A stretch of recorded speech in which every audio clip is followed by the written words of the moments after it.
మీ soil వీక్‌గా ఉందా? Plants growth కూడా స్లోగా ఉందా? కెమికల్ ఫెర్టిలైజర్స్ వాడినా రిజల్ట్ రావట్లేదా? ఈ ప్లాంట్స్ చూడండి ఎంత హెల్తీగా ఉన్నాయో, దీనికి నేను ఎలాంటి కెమికల్ ఫెర్టిలైజర్స్ యూజ్ చేయట్లేదు.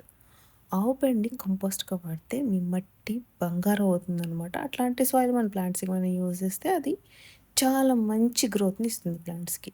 ఈ కంపోస్ట్ చూడండి తయారైన తర్వాత ఎంత బ్లాక్‌గా అండ్ ఎంత పొడి పొడిగా తయారైందో. యాక్చువల్‌గా ఇది నైట్ టైము తీసాననమాట. సో, అందుకని మీకు కలర్ అంత కనిపించట్లేదు. ఫస్ట్ మన దగ్గరున్న డ్రై కౌ డంక్‌ని అంటే ఆవు పేడ ఉంటుంది కదా! అది ఎండిపోయిన ఆవు పేడ అనమాట. అంటే పచ్చిది పెట్టుకోవాలంటే మనకి చాలా స్మెల్ వస్తుంది. మనం స్టోర్ చేయలేము గూడా. సో, అందుకని డ్రై అయిపోయింది మనం తెచ్చుకున్నామనుకోండి, ఒక బ్యాగ్ కొనుక్కున్నారు అంటే మీరు చాలా రోజులు వాడుకోవచ్చనమాట. ఆల్మోస్ట్ 1 ఇయర్ వాడేస్తాను నేనైతే.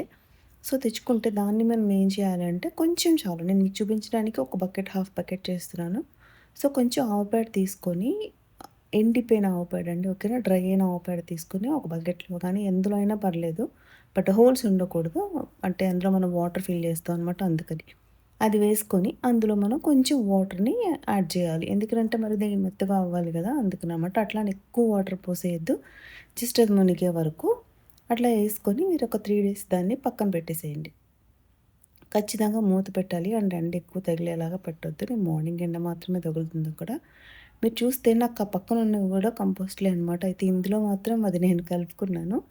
ఇక్కడ చూస్తే నేను టీ పౌడర్ లాంటివి అండ్ డ్రై కౌడంగ్ అంటే ఇట్లా ఎండిపోయిన ఆవుపేడ లాంటి కంపోస్ట్‌లు అవన్నీ ఒక దగ్గర పెట్టుకుంటాను అనమాట. ఇది టీ పొడి. సో, ఇవన్నీ నేను మీకు తర్వాత ఎప్పుడైనా వీడియోలో చూపిస్తాను ఎట్లా చేస్తాననేది. సో, మధ్యలో తీసామనమాట మనం ఇది. ఓపెన్ చేస్తే చూసారా వాటర్‌నయితే అబ్జార్బ్ చేసుకుంటది. బట్ కొంచెం వాటర్ ఉన్నా ఓకే. ఎక్కువ నీళ్ళు పోసేయొద్దు. సో, మధ్యలో ఒకసారి తీసి చూసాను. ఎందుకంటే కలుపుకుంటూ ఉంటే ఎప్పుడైనా మనకి బెస్ట్ అనమాట. ఎప్పుడైనా సరే మనం ఎలాంటి ఫెర్టిలైజర్స్ చేసినా, ఏం చేసినా కలుపుతూ ఉంటే మంచిది. సో, మూత పెట్టేసుకొని మనం 3 డేస్ అయిన తర్వాత తీయొచ్చు. అలాగే మీరు తీసిన తర్వాత డైరెక్ట్‌గా వంపేయడం కాకుండా దాన్ని గట్టిగా పిండి, ఆ వాటర్‌ని డ్రైన్ చేసి, అప్పుడు ఒక కవర్ మీద గానీ, దేని మీదైనా వేసుకోండి. వాటర్ ఉండిపోతుంది కదా! అంటే దాన్ని బాగా డైల్యూట్ చేసుకొని 1:10 వేయొచ్చు.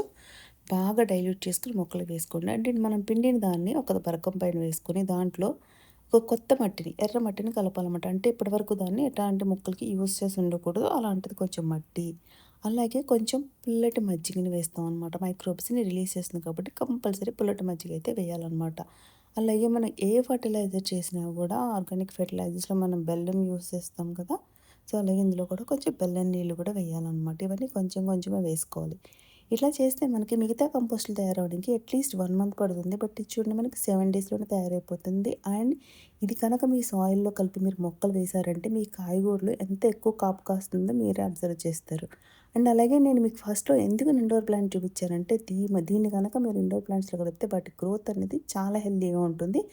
బట్ ఏంటంటే మీరు మామూలు కంపోస్ట్ వేసేంత రేషియో వేయొద్దండి. కొంచెం కొంచెం కంపోస్ట్ కలుపుకోండి సరిపోతుంది. లేదా మధ్య మధ్యలో మనం ఫర్టైల్ చేస్తూ ఉంటాం గదా! మీరు కొంచెం యాడ్ చేస్తూ ఉంటాం కదా కంపోస్ట్. అలా మీ మొక్కల్లో ఇది ఒక్కొక్క స్పూన్ వేసుకున్నా గూడా మీకు సరిపోతుందన్నమాట. మీ మొక్కలు చాలా హెల్తీగా తయారవుతాయి. సో, ఇట్లా మనం ఏం చేస్తామంటే ఇవన్నీ కలిపేసిన తర్వాత మళ్ళీ ఒక బకెట్‌లోకి పెట్టేసుకొని, దాన్ని మళ్ళీ మూత పెట్టి నీడలో ఉంచుకొని 7 డేస్ అట్లాగే ఉంచేయాలనమాట. మీది ఇప్పుడు కొంచెం పేస్ట్ లాగా అయిపోయినా కూడా మీరు ఒక 7 డేస్ ఉంచుతారు కాబట్టి బాగా ఫర్మెంట్ అయ్యి అది మంచి పొడి పొడిగా కంపోస్ట్ లాగా తయారవుతుంది. చూసారా నేను ఇప్పుడు ఇంత పేస్ట్‌లా పెట్టాను. బట్ మీకు లాస్ట్‌లో ఎట్లాగా అనిపించింది పొడి పొడిగా అయిపోయింది. చూడండి ఎంత పొడిగా అయిందో. సో, మీరు కూడా ఇవే కాకుండా చాలా కంపోస్ట్ వీడియోలు ఉన్నాయి మన ఛానల్‌లో. చూసి మీరు కూడా ట్రై చేసి మంచి మొక్కల్ని పెంచేయండి.